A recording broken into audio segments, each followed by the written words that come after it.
Recuerden, como siempre, que cualquier duda o pregunta que tengan, me pueden escribir en el grupo, que yo tengo el celu acá al lado para leer.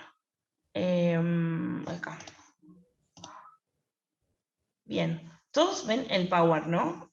En el aula se ve, bueno, ahora se van a ver ustedes, pero se ve, ¿no? El Power. Sí, se ve, profe. Sí, se ve, bueno, buenísimo. Bueno, lo último que habíamos charlado era sobre esta experiencia que hizo este señor, Miller, acerca de cómo podría haber sido el origen de los seres vivos en el planeta Tierra, ¿no? Y nos habíamos quedado en esta diapositiva que trataba de hablar un poquito de cómo se ve la evolución, cómo se trata la evolución hoy en nuestros días. Si nosotros tenemos que buscar una definición de evolución, tipo la del diccionario, nos vamos a encontrar con algo parecido a esto. La adaptación de las especies biológicas a los ambientes en los que están inversas a través del tiempo.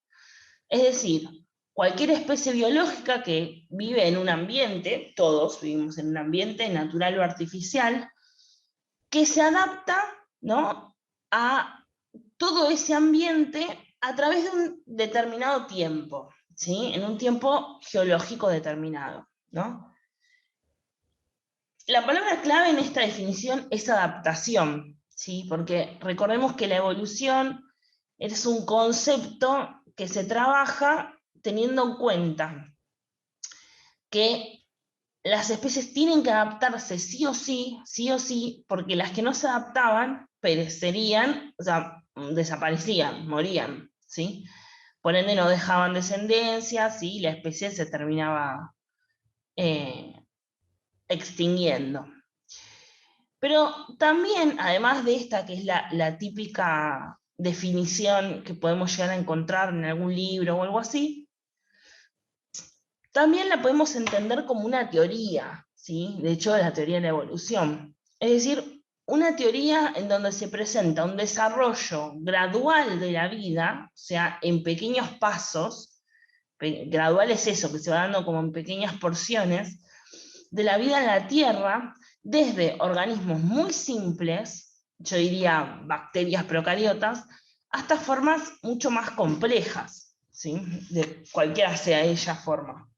Desde dinosaurios al ser humano, o grandes mamíferos, o incluso no tienen que ser grandes ni pequeños, sino que se haya mantenido en el tiempo, porque una cucaracha no es un mamífero y no es grande, y sin embargo se encontraron cucarachas de la época prehistórica, y hoy por hoy se sabe que es un animal que evolucionó, ¿sí? Porque está hasta nuestros días. Bien.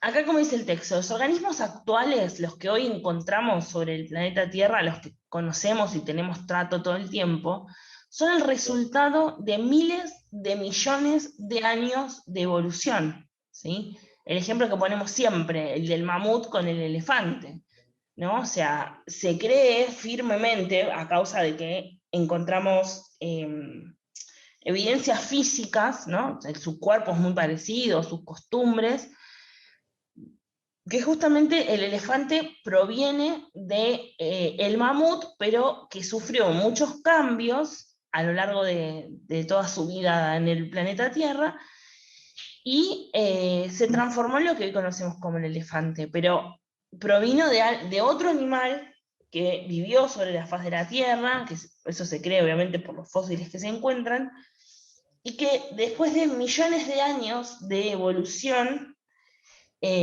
como resultado se originó otro animal que es parecido, pero no es el mismo, por eso no recibe el mismo nombre, y bueno, es el resultado de esos cambios.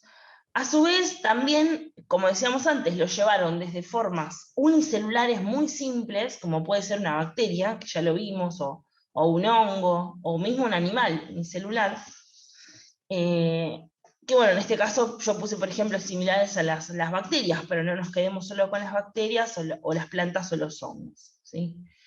Entonces, el concepto de evolución hoy se entiende como cambios que se dieron a lo largo de millones de años, en donde las especies se adaptaron para vivir en los diferentes ambientes que iban cambiando permanentemente justamente en estos millones de años, ¿sí? Ese sería como el concepto general. Podemos inferir, podemos pensar o concluir, hipotetizar, sería por ahí la palabra más correcta, que la vida en el planeta Tierra para la ciencia, siempre estamos hablando de un punto de vista exclusivo de la ciencia, tiene más o menos el comienzo de la vida, más o menos pudo haberse originado entre los 4.500 y los 3.800 millones de años hacia atrás, más o menos. Obviamente nunca podemos poner un único año definitivo porque no se sabe, nadie estuvo ahí presente. Así que se pone como un periodo de tiempo. Esto tiene que ver con las diferentes evidencias fósiles que se encontraron. No solamente, no piensen, cuando digo evidencias fósiles, no piensen solamente en los huesos de los dinosaurios, sino desde el típico mosquito en ámbar de Jurassic Park, hasta improntas que se dejan como si fueran sellos que se dejan en las rocas, ¿sí? O de todo, ¿sí? Los fósiles son muy variados y hay muchísimos diferentes estilos. Se han encontrado arriba de las montañas, en la profundidad de los mares, en los diferentes estratos de la Tierra, abajo de edificios que hoy están construidos, ¿sí? Bueno, el caso más, por ahí para nosotros el más conocido es haber encontrado fósiles de un dinosaurio en Capital, en Cava, ¿no? Ahí cerca de la Plaza de Mayo.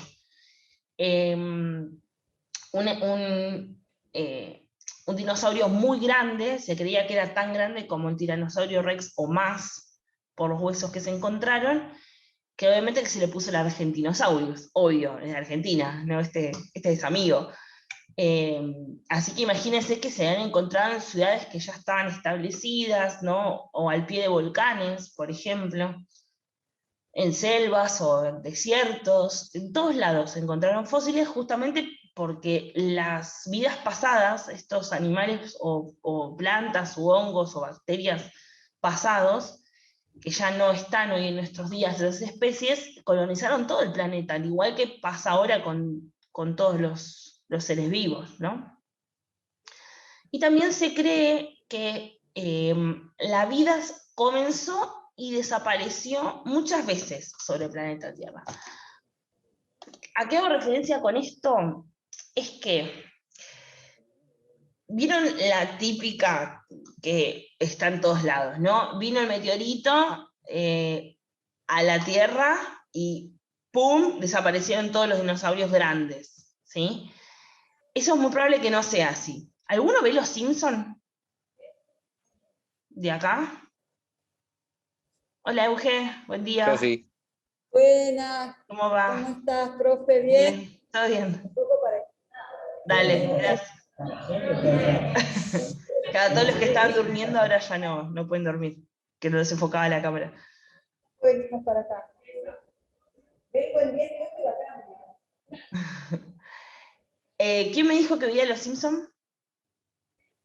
Yo lo veo, pero no mucho. Bien, pero más o menos. Hay un capítulo de Los Simpsons en donde Homero viaja al pasado porque rompe una tostadora y cuando la quiere arreglar, la arregla tan mal que cada vez que pone un pan a tostar viaja al pasado, ¿no? Y recordaba el consejo que le había dado su papá el día de su boda, ¿no? Típico humor de Los Simpsons, que decía que si él alguna vez viajaba en el pasado, nunca jamás toque nada porque la mínima cosa que podía tocar del pasado alteraba el futuro, ¿no? O sea, y en un momento llega al pasado Homero y estornuda, porque algo como que le da alergia, y ese estornudo va pasándose de un dinosaurio al otro y va muriendo todos, ¿no? Y eso parece un chiste, posta, es un chiste de un capítulo de Los Simpsons, pero hoy se cree que los grandes dinosaurios, como el T-Rex, murieron así, en realidad, se extinguieron así. No fue el meteorito el que lo causó. Hubo meteoritos sobre la Fue un Tierra. estornudo. Fue un estornudo, claro, no en sí un estornudo en sí, pero COVID-19. COVID-19, bueno, capaz que fue un COVID, no sé, año 4.000 millones de años atrás. Antes de Cristo. Sí, total, completamente. Según la ciencia, esta es la visión que tiene, ¿no? O sea, acá no nos ponemos a discutir si esto es verdad o no. Este es como el planteamiento que hace la comunidad científica, ¿no? Pero sí, se cree que eso fue así, que en realidad pareció una pandemia o en realidad o puede haber sido una epidemia, no sabemos, pero fue algo así similar. ¿Cómo se llega a esta conclusión? Bueno, porque a esos fósiles que se los encuentran se les hacen diferentes tipos de estudios, y justamente se concluyó que si hubieran muerto por un meteorito, los huesos tendrían que estar rotos de determinada manera y no de esa forma. Bueno, cosas así que la verdad que yo no desconozco porque no soy paleontóloga. Pero la verdad es que es muy interesante porque ¿no? Lo típico que siempre vimos por todos lados es el meteorito que llega, explota sobre la Tierra y mata a todos, a todas formas de vida, y hoy por hoy eso ya cada vez se deja más de lado, ¿no? Se cree que hay muchísimas formas diversas en las cuales los organismos pudieron haberse extinguido, desde que, no sé, apareciera su depredador en una mayor cantidad y se los comiera a todos, o que directamente desapareciera el alimento,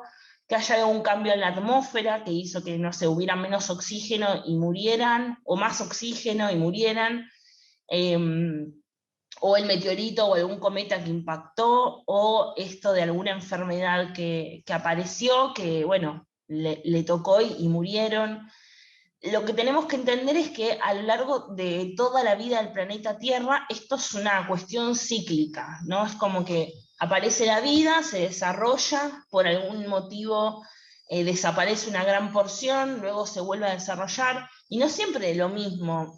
Capaz en algún periodo del tiempo se desarrolló mucho más las plantas que los animales, después en otro periodo se desarrollaron más los animales pequeños, quizás como pequeños roedores o invertebrados, y luego por algún motivo esos desaparecieron y proliferó la vida grande, los dinosaurios grandes, quizás en algún momento más los reptiles que los mamíferos. Eso es así, fue muy variado, ¿no? Hasta que, bueno, se logró un equilibrio. Igual así, piensen que se sigue dando, no quiero asustar a nadie, pero es la realidad, se siguen dando estos periodos en los cuales se generan como grandes, ¿cómo decirlo para que no suene tan mal? Pero como que la naturaleza es sabia, la realidad, y no vamos a decir que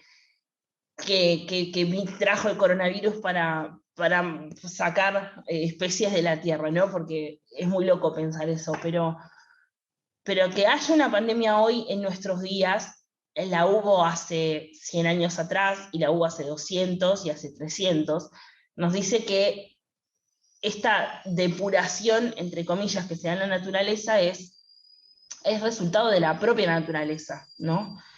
Bueno, el ser humano con las tecnologías que tiene trata de evitar que sea como del menor impacto posible, pero esto se va a seguir dando. De hecho, hay momentos en los cuales, por ejemplo, los volcanes están en continua erupción, ¿no? Casi la gran mayoría, después tienen un periodo en el cual están calmados y así, y eso tiene que ver con la propia Tierra, con los movimientos de la Tierra. Y son cíclicos, son periodos cíclicos. Y lo mismo pasó con esto de la generación de fósiles y la vida en la Tierra, y etc. Se cree entonces que hace más o menos 4.500 o 3.800 millones de años atrás apareció el primer organismo vivo sobre la Tierra. Ese organismo vivo se cree que fue una bacteria, no fotosintética, sino quimiosintética, o sea que sintetizaba eso lo vamos a ver, pero que sintetizaba sus sus compuestos para poder alimentarse a partir de compuestos químicos justamente. Entonces, la primera evidencia concreta, el primer fósil que se encontró de esta bacteria, más o menos tiene 3.800 millones de años. Se encontraron en rocas de una parte de Groenlandia, y se encontró una gran porción de esas rocas con estas bacterias, ¿no? Eran unas bacterias, un fósil de bacterias que se llama cianobacterias. También se han encontrado estas cianobacterias en Australia. Se cree que esos fósiles datan de hace 3.500 millones de años atrás.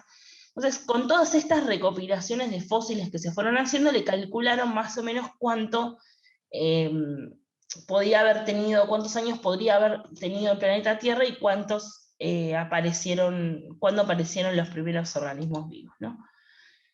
Entonces, a modo de conclusión, esta teoría de la evolución establece que todas las especies vivas descendemos de otras especies, el ejemplo del mamut y el elefante, tal cual, y que todas provenimos de un ancestro en común. O sea, de esa primera, se cree, ¿no? De esa primera cianobacteria que apareció.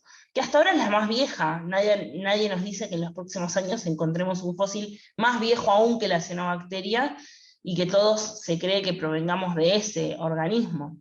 Pero hoy es lo que se conoce, ¿no? Que a partir de un organismo vivo se fue ramificando y se fue modificando todas las especies, hasta llegar hasta las que conocemos hoy en nuestros días.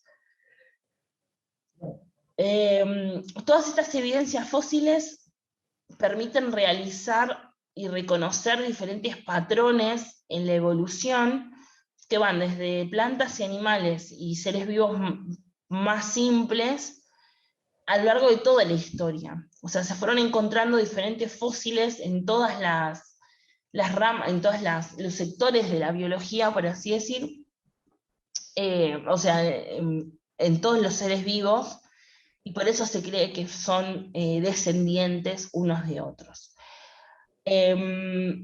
Y obviamente que si hablamos del concepto de evolución, no tenemos que pensar en Lamarck y el deseo interno de los animales o de las plantas para poder sobrevivir, sino que hablamos de cambios físicos y químicos que se producían en ese ambiente, y esos animales o les tocaba desarrollar características nuevas y sobrevivir, o les tocaba no desarrollarlas y terminar extinguiéndose, ¿no?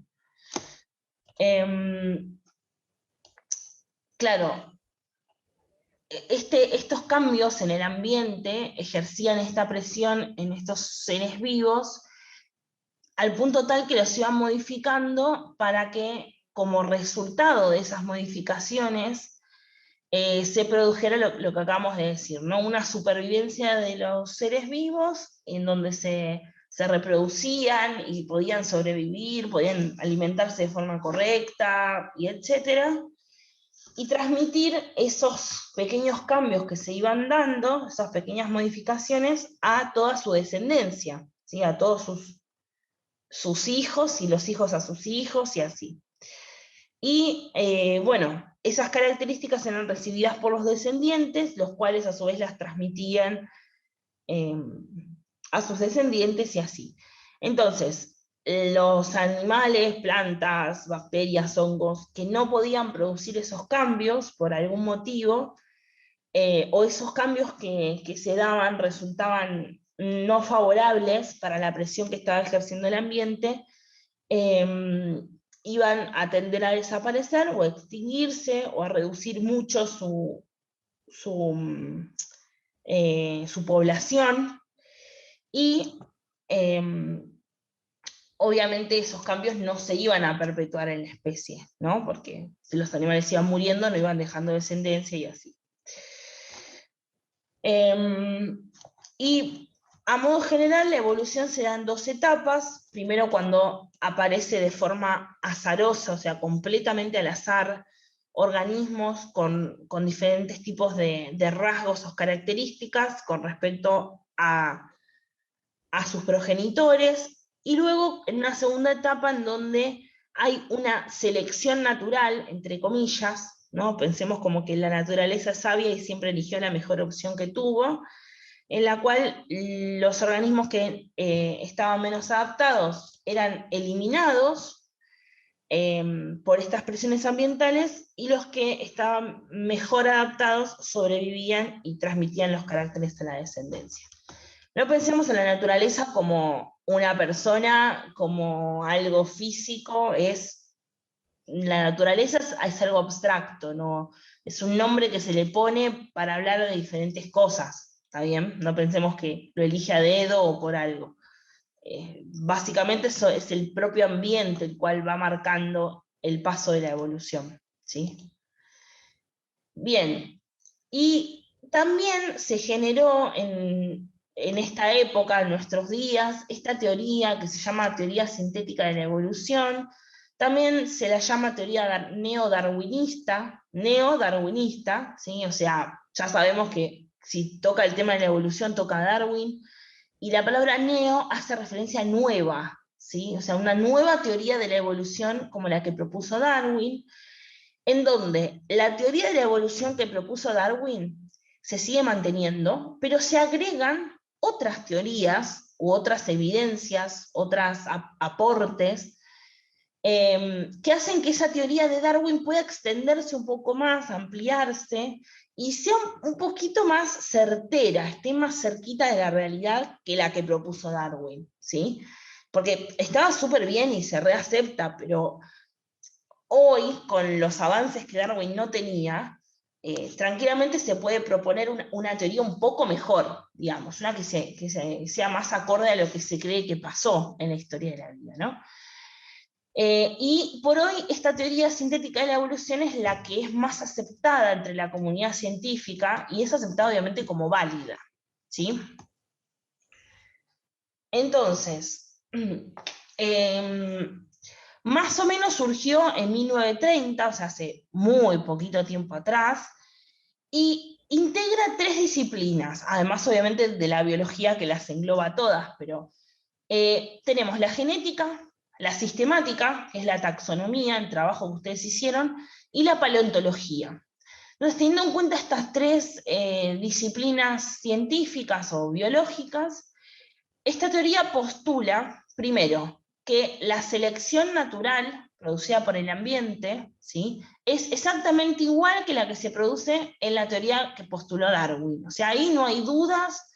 La genética aportó sus pruebas, la sistemática las suyas y la paleontología las suyas, y confirmaron que el concepto que manejaba Darwin de selección natural es válido, ¿sí? O sea, sirve, nos explica, nos llena el concepto, o sea que va, bien, eso no se modifica.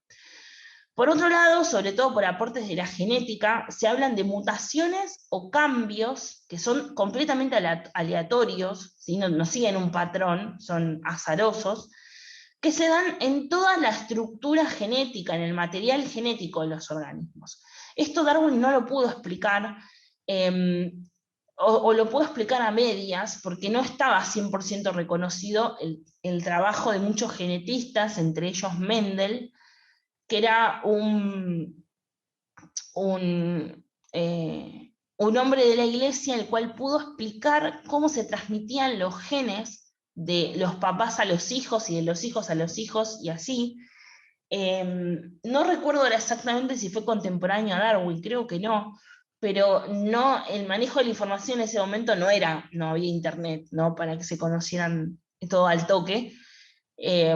Así que Darwin pudo explicar que existían ciertas cosas que se transmitían a la descendencia, no le puso el nombre de gen, ni nada por el estilo, pero gracias a lo que propuso Mendel con la genética, hoy sabemos que esas variaciones en el ADN, que se llaman mutaciones o cambios aleatorios, que se dan en el ADN de los organismos, permitió que se diversificaran, ¿no? Cómo pasamos de una bacteria de una sola célula por todos los animales y plantas y otras bacterias y virus y protozoos y hongos, hasta llegar, por ejemplo, al ser humano, ¿no?, o a una ardilla, qué sé yo. Bueno, eso se da porque esas mutaciones que se daban en los diferentes ADN de los diferentes individuos permitía que se diversificara tanto la vida y se adaptaran tan diferentes características tan diversas, para poder pensar que en algún momento estuvimos emparentados con una ballena o con un ave, ¿sí? Pero bueno, eso se da por estos cambios o mutaciones. Y luego, obviamente, estos procesos de cambios o mutaciones se debían a diferentes circunstancias que Darwin las pudo evidenciar, entre ellos, por ejemplo, la deriva génica o un proceso aleatorio que se daba, mediante el cual a lo largo de muchas generaciones de seres vivos se iba modificando esta estructura genética, pero a nivel de las poblaciones, ¿no? Esto de deriva génica o deriva genética, o lo que dice más abajo, aislamiento geográfico, todo eso son diferentes mecanismos que se estudian en genética, ustedes lo van a ver el año que viene, en donde se pone en evidencia que si, por ejemplo, las especies se aíslan una población de otra, llega un punto en el cual ya no son la misma especie, se diferencian dos especies distintas, ¿sí? Es como si les dijera que nosotros tenemos el avestruz en Argentina y en Chile hay una especie de avestruz. Y antes de que apareciera la cordillera de los Andes, todos convivían en el mismo territorio. Pero al producirse, al generarse la cordillera de los Andes a lo largo de muchas generaciones, muchos años, miles y miles de años, terminaron algunos avestruces desde el lado argentino y otros del lado chileno. ¿Son la misma especie de avestruz? No, son especies distintas, a pesar de que se cree que en algún momento fueron iguales.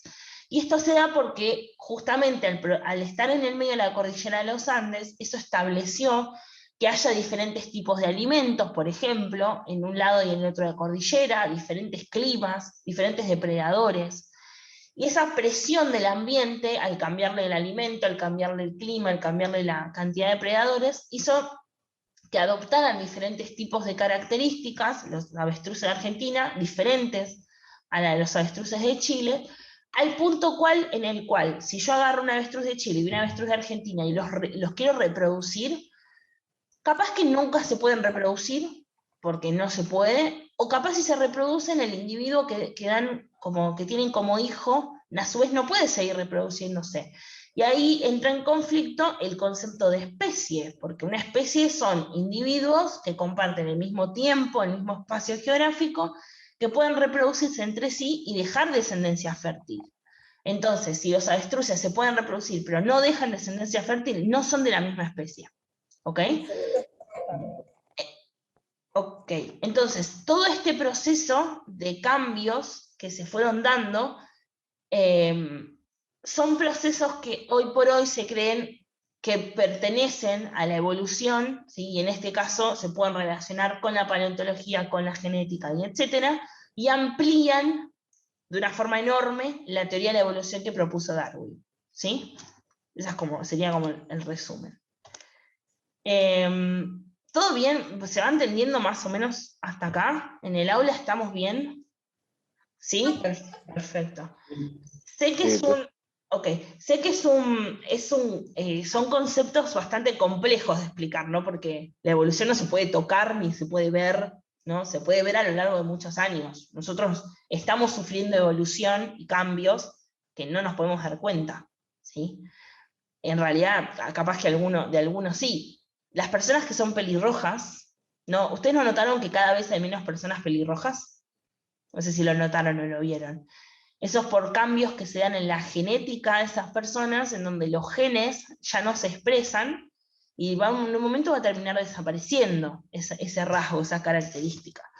Nosotros lo estamos atravesando, pero quizás nuestros descendientes dentro de, no sé, 1000 años, lo van a poder evidenciar mejor, ¿sí? Que nosotros, obviamente.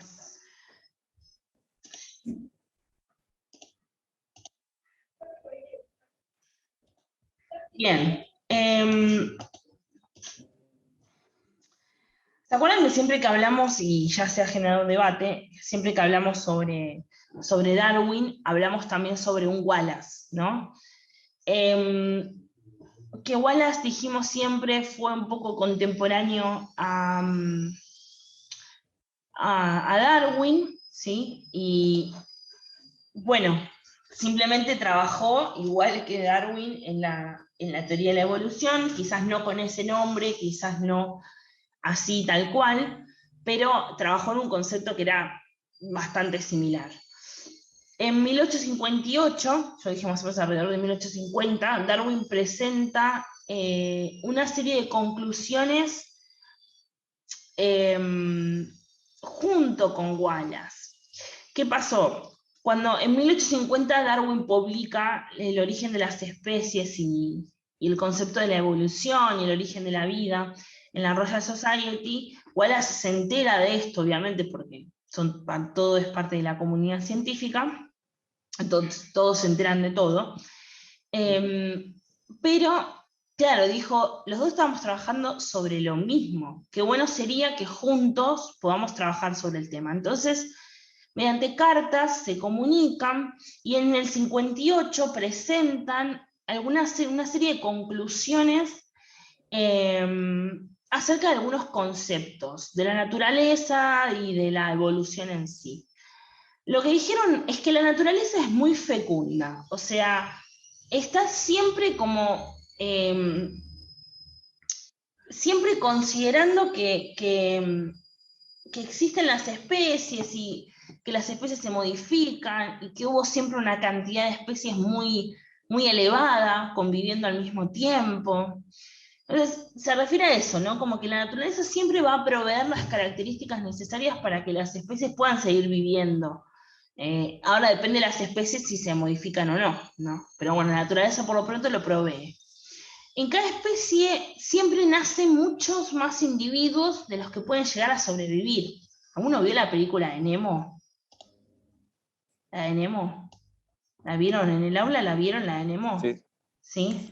Bueno, ¿vieron que Nemo nace, o sea, el papá y la mamá de Nemo tienen muchos pequeños huevillos?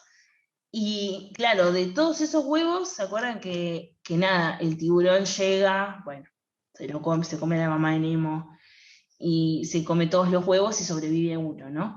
Pero el que tenga tanta cantidad es porque esa situación en donde llega un depredador y se alimenta de, por ejemplo, los huevitos del pez payaso, es muy, muy común en la naturaleza. Es súper común en la naturaleza.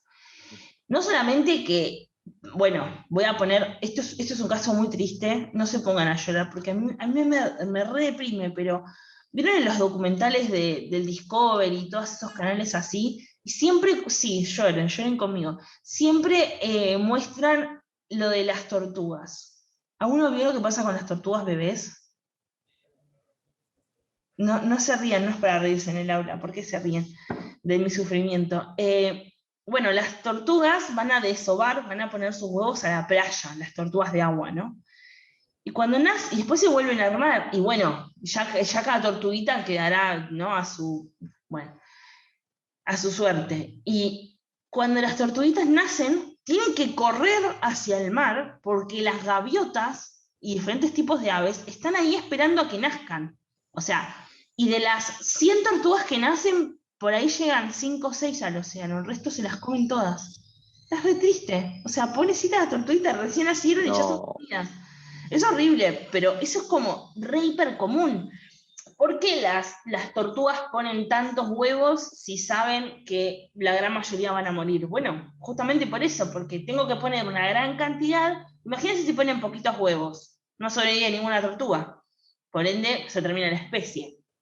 Entonces hace lo opuesto, pone mucha cantidad de huevos para que por lo menos se asegure de que una cantidad llegue al océano, ¿no? Y lo mismo pasó con Nemo. ¿Por qué pone tantos huevos la mamá de Nemo? Es justamente para asegurarse que por lo menos 1, 2, 3, 10, 100, no sé, la cantidad que sea, sobreviva, ¿sí? Porque ya se sabe que la gran mayoría van a morir, o un porcentaje van a morir, ¿sí?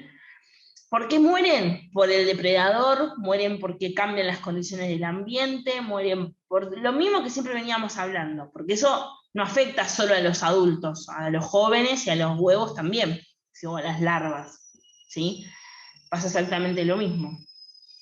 En primero hacemos una actividad que involucra a naturaleza, exacto, que involucra a unos salmones, ¿sí? Los cuales yo siempre les planteo a los chicos que ¿vieron el salmón? El que se come para el sushi es un pez de río, y algunos salmones, ¿no? Y claro, los salmones, por ejemplo, nacen en un extremo del río y después se van nadando hacia el otro extremo, hacia corriente abajo, por ejemplo. Cuando tienen que poner sus huevos nuevamente, tienen que volver a subir a donde ellos nacieron para poner sus huevos allá arriba. Entonces van, nacen y ponen sus huevos ahí arriba. Pero quizás de la cantidad de salmones que nacieron, no vuelve la misma cantidad a poner los huevos. O quizás de esos huevos que ponen, por alguna cuestión, cambia el cauce del río, aparece otro pez que se los come, o directamente se termina el alimento. Entonces esos salmoncitos cuando nacen, no van a llegar todos hacia abajo, hacia la parte de abajo del río, ¿no? Y después obviamente no van a volver a subir la misma cantidad. Entonces, estas son cosas que se dan en la naturaleza. Por eso existen dos tipos de estrategias en cuanto a la reproducción. Este tipo de estrategia es una, y la otra estrategia es la que tenemos la gran mayoría de los mamíferos. En vez de tener muchos hijos y no darles mucho cuidado, y bueno, no sobreviven todos, tener pocos hijos y cuidarlos mucho, ¿no?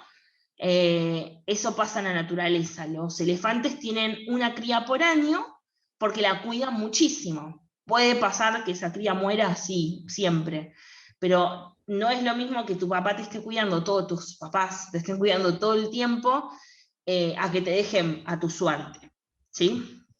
Entonces, bueno, eso es el otro tipo de estrategia que hay sobre la Tierra.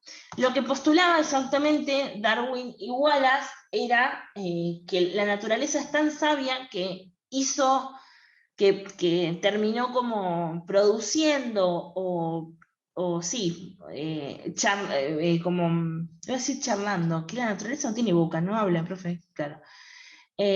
Sosteniendo que algunas especies puedan generar muchos individuos para que algunos puedan sobrevivir. Claro, porque suponiendo que sobrevivan todas las tortugas que se pusieron los huevos, o todos los hijitos de la mamá de Nemo, todos los huevitos de pez, en algún momento se va a producir una población tan grande de especies que es insostenible, ¿no? Imagínense si cada tortuga que pone 200 huevos, esos 200, vamos a ponerlo con un ejemplo más común. Quiero que piensen lo siguiente: de todos los que estamos acá presentes, ¿alguno vive en Capital? Levanten la mano, los que están en el aula, o digan yo, los que están en sus casas. En Capital, bien. Yo. Bien. Ahí vi 2 manos en el aula. Bien, acá, perfecto, los compañeros también. Quiero que sepan lo siguiente, y esto es algo que a mí me choqueó muchísimo, pero creo que alguna vez todos vimos alguna rata, algún ratón o algo por el estilo. En Capital hay tanta cantidad de ratas que están subterráneas, ¿no? La gran mayoría, que se pueden llenar 9 estadios de River. 9 estadios de River, ¿saben lo que es? Llenarlo hasta arriba. Es una cantidad enorme, y eso solamente es en Capital, en Cava, ¿sí? ¿Y eso por qué se da? Se da porque las ratas tienen hijitos cada 6 semanas, ¿sí? O sea, es muchísimo, cada 6 semanas están teniendo crías. Y esas crías están tan bien adaptadas al ambiente artificial que es Capital, que pueden sobrevivir sin ningún problema. O sea, casi no tienen depredadores, tienen muchísimo alimento, ¿sí? Pueden vivir de forma subterránea sin ningún tipo de problema, entonces están bien protegidos. Y encima estoy teniendo crías todo el tiempo. La forma en la cual crece la población de ratas es exponencial. Ustedes en matemática vieron, exponencial es que se dispara, se dispara, no es constante, que sube, no, se dispara. Y claro, eso genera una superpoblación de ratas que cada vez va siendo peor, y peor, y peor. En nuestro caso quizás la podamos controlar, obviamente, pero imagínense si el ser humano no interviniera en este control de las ratas, ¿no? O sea, sería un punto en el cual ya sería algo que las ratas ya no podrían sobrevivir por sí mismas porque se les terminaría el alimento ¿no? o el espacio, ¿sí? El ejemplo de lo que pasa en China con los seres humanos. ¿Vieron el típico chiste que en China hay tantos humanos que se empiezan a caer y ya empiezan a vivir en el océano? Pero pasa eso. Hay tanta superpoblación de personas chinas viviendo en el país que si no se controla, llega un punto en el cual empieza a escasear el alimento, el espacio territorial empieza a ser menos, ¿sí? Y estos ejemplos son cosas que son datos y situaciones que se dan en la naturaleza, de las cuales los primeros que la postularon fueron Darwin y Wallace hace 100 años atrás, o 200 años atrás, ¿sí? 150 años atrás. Y ya se hablaba de este concepto, de la superproducción o superpoblación de la naturaleza, ¿sí? Así es como se llama. En donde los individuos que nacen en una población que supera la capacidad de la naturaleza, ya sea porque no tiene tanto alimento en la naturaleza disponible para que esos individuos se alimenten, o porque no tienen tantos depredadores para poder regularlos, o el ambiente en donde habitan, el espacio físico es muy poco, que llega un punto en el cual el ambiente ya no puede sostener esa población. Entonces se empieza a generar entre los individuos una lucha por existir, ¿no? Entonces se empiezan a generar una competencia en donde hay que competir por el alimento, hay que competir por el espacio, hay que competir por la reproducción, hay que competir por sobrevivir en general. Y muchos organismos terminan muriendo, obviamente, porque no pueden competir con otros. Quizás los más viejos, los que no están 100% adaptados, los que tienen alguna característica distinta, como, qué sé yo, me falta una pata, ¿no? O algo así, mueren de forma prematura. Entonces, todo este concepto se llama superproducción de la naturaleza. Es importante que lo tengamos en cuenta porque es algo que se está dando, se da en la naturaleza, se da y es muy común, se da hasta nuestros días y se va a seguir dando, ¿sí? Así que nada, importante que lo tengamos en claro. La gran mayoría de las especies pueden modificarse o adaptarse a esto según la conveniencia del ser humano, ¿no? Si no es beneficioso que haya una superpoblación de ratas, es muy probable que el humano interceda, de hecho lo está haciendo, para que se reduzca esa superpoblación, ¿sí? Siempre, bueno, acá el ser humano interfiere con los planes de la naturaleza. Este era Wallace, un ancianito súper lindo. Y acá empezamos a desarrollar el concepto de evolución en cuanto a sus evidencias, ¿sí? ¿A qué hora termina esta clase? Pregunta el millón. ¿Qué me puede decir? ¿Alguno sabe a qué hora termina la clase? Joaquín, que está hablando con el compañero, están buscando cuándo 10:20 creo. 10:20, ok. Bien.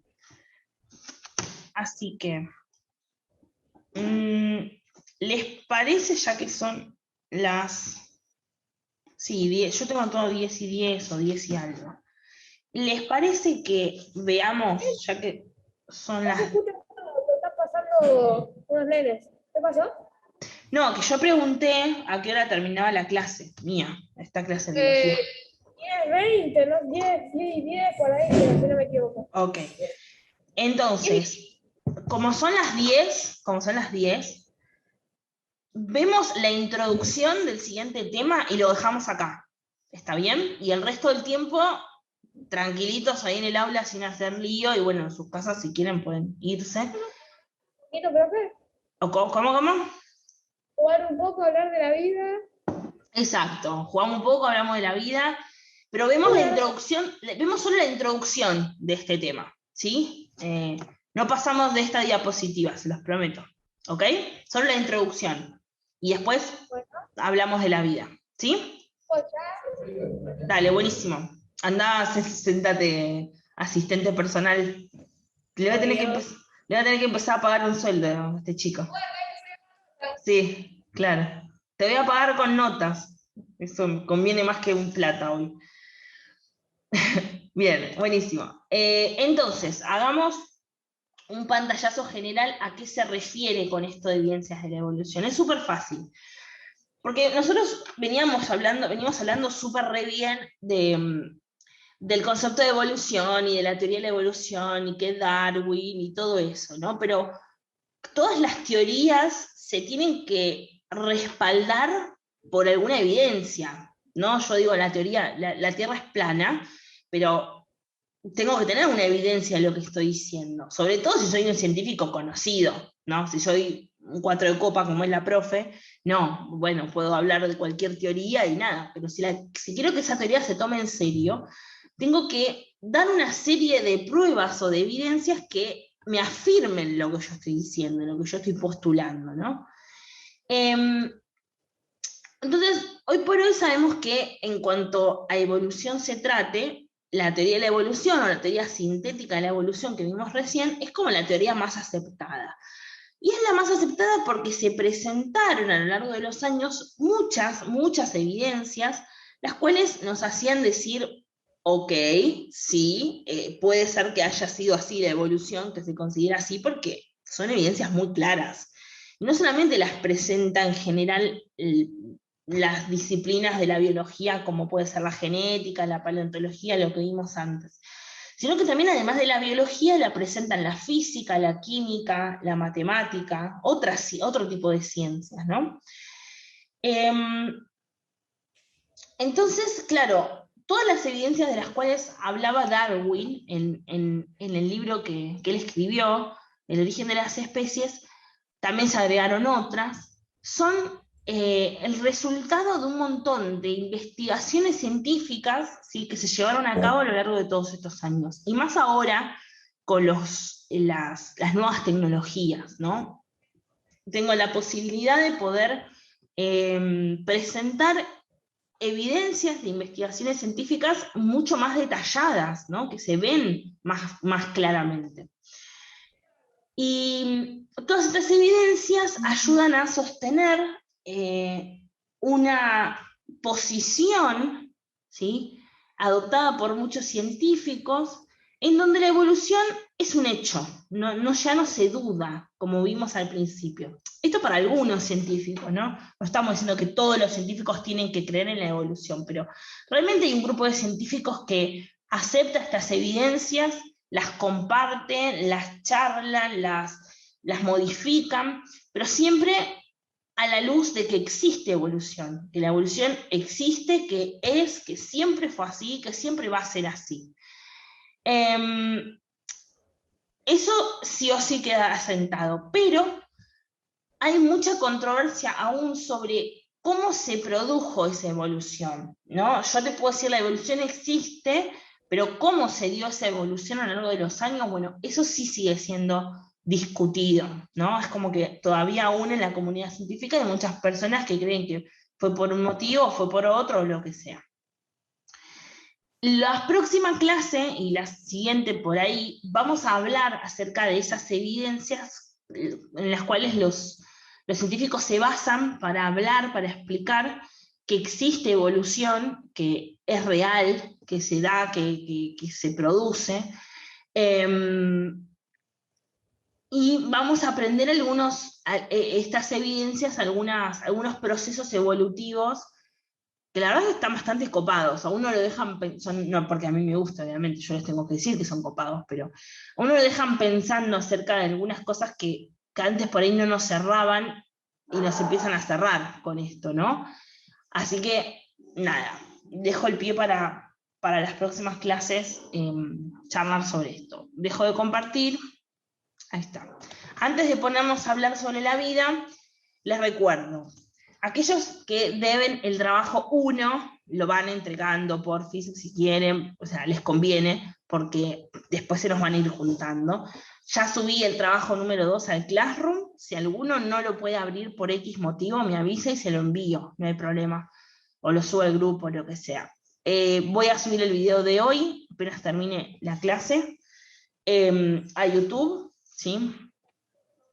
¿Qué más? Bueno, nos queda muy poco para terminar con la unidad 1, y nos quedan un par de trabajitos más por hacer, así que se nos van ahora dentro de 2 semanas, dentro de 15 días, vamos a habilitar otro trabajo más de esta unidad. Así que a eso me refería con que no se les vayan juntando. ¿Sí? ¿A alguno le quedó alguna duda o alguna pregunta de lo que charlamos hoy? ¿No? ¿Me gritan? No. Bueno. Ok. Aquellos que están en sus casas se pueden retirar, tranquis, sin ningún tipo de problema. Nos vemos el jueves. Y los que están en el aula, ahora le voy a avisar a la prese, ¿sí? Para que sepa que ya no están en clase. Les pido por favor que si van a ponerse a charlar, no lo hagan desmesuradamente, no griten, no se paren, no nada, porfis, porque a la que van a retar es a mí, porque ustedes tendrán que estar conmigo en clase, ¿se entiende? ¿Sí? Perfecto, qué emoción. Si ustedes se ponen así, en esas situaciones que yo acabo de decir que por favor no hagan, exacto, así, a la que van a retar es a mí y voy a tener que dar clases de principio a fin, ¿ok? ¿Se entiende? ¿Podemos llegar a ese trato? Buenísimo, genial. Bueno, si quieren pueden desconectar la PC y yo le aviso a la prese, ¿sí? Nos vemos el jueves. Cualquier duda que tengan, avisan, ¿ok? Bueno, eso. Cuídense mucho, ¿sí?